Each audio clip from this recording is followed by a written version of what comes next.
राम राम जी। आप सभी के सामने शिव पुराण का 10वां अध्याय सुनाने जा रही हूँ।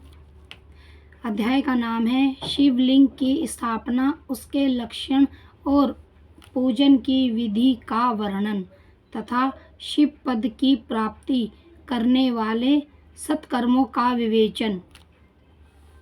ऋषियों ने पूछा, सुत जी, शिवलिंग की स्थापना कैसे करनी चाहिए, उसका लक्ष्य क्या है तथा उसकी पूजा कैसे करनी चाहिए, किस देश काल में करनी चाहिए और किस द्रव्य के द्वारा उसका निर्माण होना चाहिए। सुत जी ने कहा, महर्षियों, मैं तुम लोगों के लिए इस विषय का वर्णन कहता हूँ, ध्यान देकर सुनो और समझो। अनुकूल एवं शुभ समय में किसी पवित्र तीर्थ में, नदी आदि में, तट पर अपनी रुचि के अनुसार ऐसी जगह शिवलिंग की स्थापना करनी चाहिए जहाँ नित्य पूजन हो सके। पृथ्वी द्रव्य से, जलमय द्रव्य से अथवा तेजस पदार्थ से अपनी रुचि के अनुसार कल्पोष लक्षणों से युक्त शिवलिंग का निर्माण करके उसकी पूजा करने से उपवास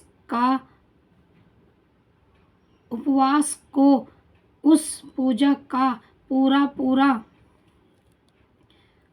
फल प्राप्त होता है। संपूर्ण शुभ लक्षणों से युक्त शिवलिंग की यदि पूजा की जाए तो वह तत्काल पूजा का फल देने वाला होता है।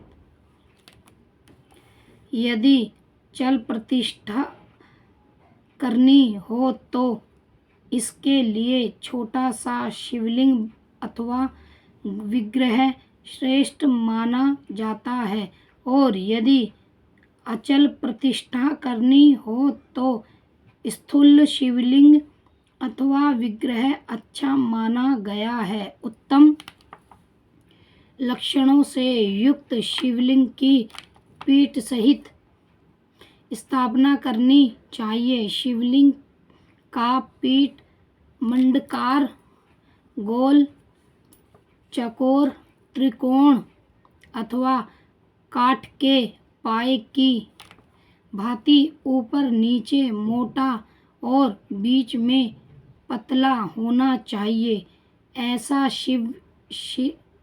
ऐसा लिंग पीठ महान फल देने वाला होता है। पहले मिट्टी से, पत्थर आदि से अथवा लोहे आदि से शिवलिंग का निर्माण करना चाहिए। जिस द्रव्य से शिवलिंग का निर्माण हो उसी से उसका पीठ भी बनाना चाहिए। यदि स्थावर अचल्य प्रतिष्ठा वाले शिवलिंग की विशेष बात है, चार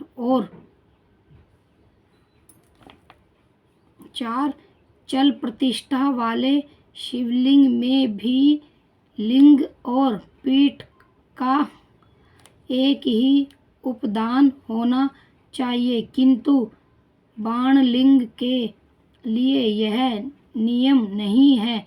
लिंग की लंबाई निर्माणकर्ता या स्थापना करने वाले यजमान के 12 अंगुले के बराबर होनी चाहिए। ऐसे ही शिवलिंग को उत्तम कहा गया है।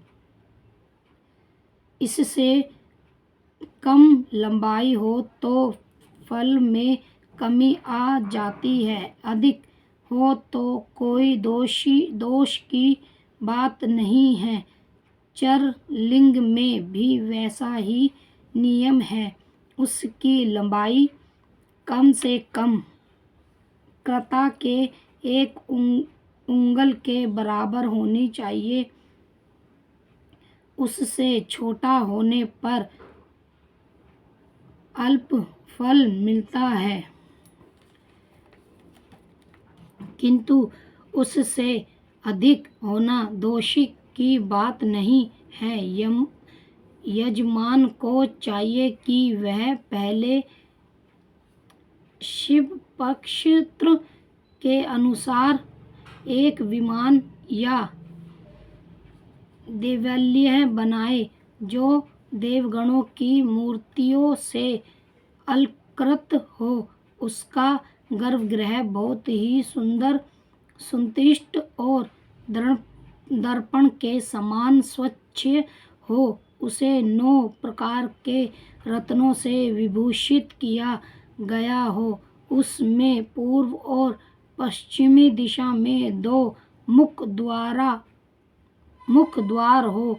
जहाँ शिवलिंग की स्थापना करनी चाहिए उस स्थान के गर्त में नीलम, लाल, विद्रुह, श्याम, मरकत, मोती, मूंगा, गोमेद और हीरा, इन 9 रत्नों को तथा अन्य महत्वपूर्ण द्रव्यों को वैदिक मंत्रों के साथ छोटे संयोगजात आदि 5 वैदिक मंत्रों द्वारा शिवलिंग पर 5 स्थापन के क्रमशः पूजन करके अग्नि में हर्षवीर्य की अनेक आहुति दे और परिक्रमा सहित मेरी पूजा करके गुरु रूप में आचार्य को धन से तथा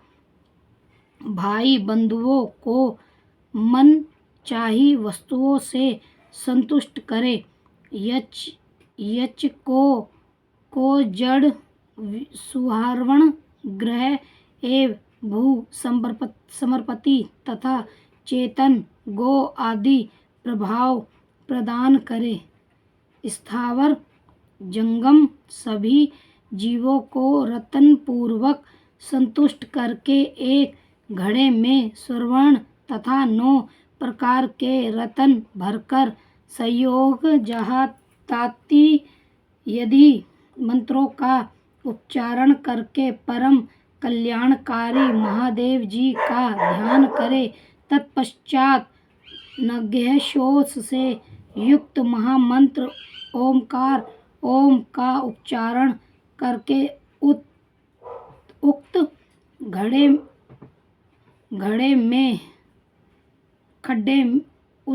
उस खड्डे में शिवलिंग की स्थापना करके उसे पीठ से संयुक्त करे और इस प्रकार पीठ युक्त शिवलिंग की स्थापना करके उसे नित्य लेप शीघ्र काल तक टीके रहने वाले मसाले से जोड़कर स्थिर रखे। इसी प्रकार वह परम सुंदर वेर मूर्ति की भी स्थापना करनी चाहिए। सर्वथा यह कि भूमि सत्याकार आदि की सारी विधि जैसी लिंग प्रतिष्ठा के लिए कही गई है वैसी ही वेर मूर्ति प्रतिष्ठा के लिए भी समझनी चाहिए।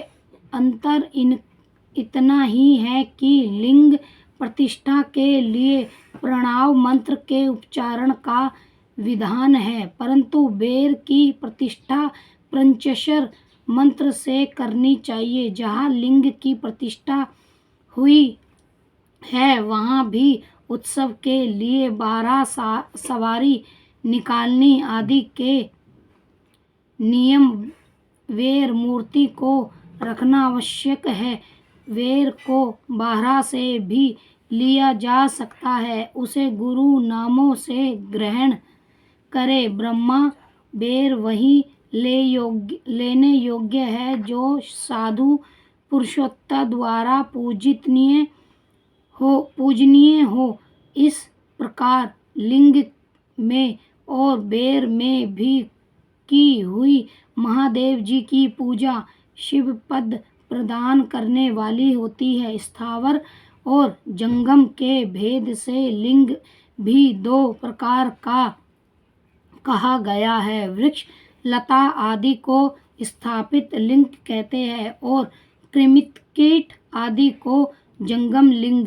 स्थावर लिंग की सींचने आदि के द्वारा सेवा करनी चाहिए और जंगम लिंग को आहार एवं जल आदि देकर तृप्त करना उचित है। इन स्थावर जंगम जीवों को सुख पहुँचाने में अनुरक्त होना भगवान शिव का पूजन है, ऐसा विद्वान पुरुष मानते हैं।